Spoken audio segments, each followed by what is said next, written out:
मैं कहता हूं आप खुलेआम इसको चलाइएगा। ओवैसी जैसे गद्दार तो हमारे देश में जो हमारे नारायणवादी भाई और बहनें उनको विचलित करने वाले एक ओवैसी नहीं हजारों ओवैसी हिंदू समाज में घूम रहे हैं, जो हमारे देश में नारायणवाद शक्तियों को मठों मंदिरों कथावाचकों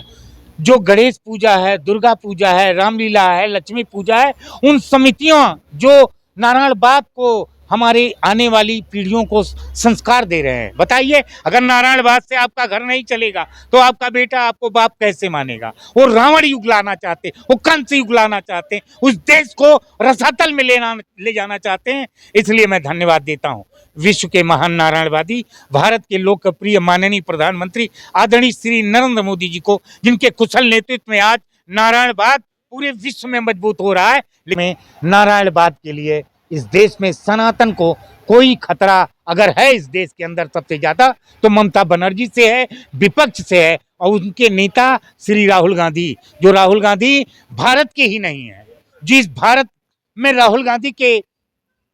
हिंदू होने पर शक है, जिनके माँ बाप ने हमेशा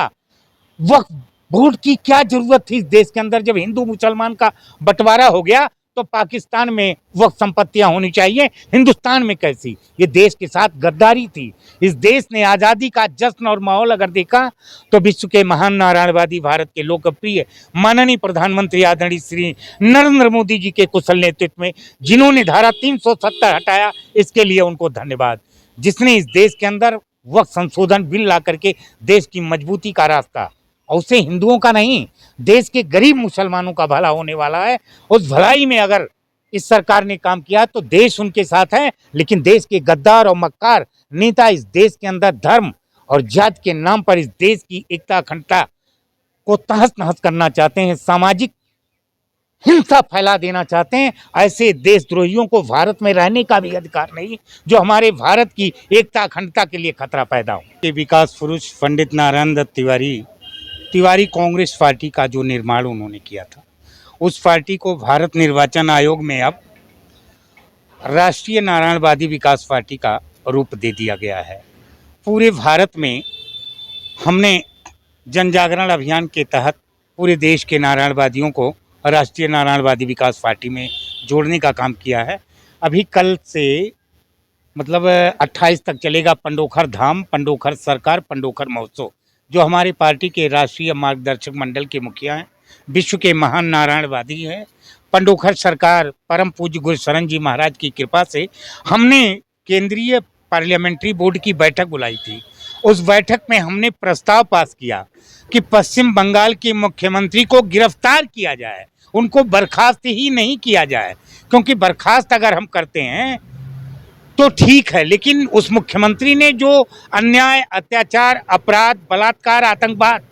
नारायणवादी भाइयों और बहनों के साथ किया है, उसको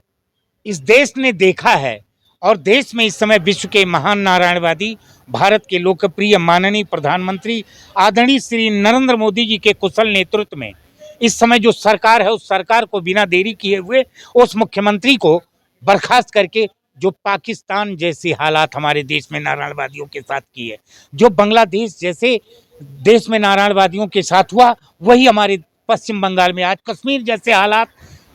अगर शांत हो सकते हैं तो पश्चिम बंगाल में जो हालात है, उस हालात को केवल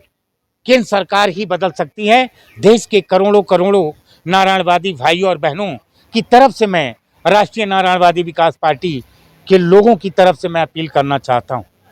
अपने सम्मानित जो हमारे इलेक्ट्रॉनिक सोशल मीडिया सभी पत्रकार बंधुओं की तरफ से भी, जिनको ये पीड़ा पहुंची है इस भारत के अंदर, मुगल कालीन अंग्रेजों के हुकूमत में जो नहीं हुआ, वो पश्चिम बंगाल के मुख्यमंत्री ममता बनर्जी के कुशल नेतृत्व में सरकार जो चल रही है, हमारे नारायणवादियों की जो बदतर हालात है, इसके लिए यही होगा कि देश की एकता अखंडता को मजबूत बनाए रखने के लिए हमें तत्काल उस सरकार को बर्खास्त कर देना चाहिए।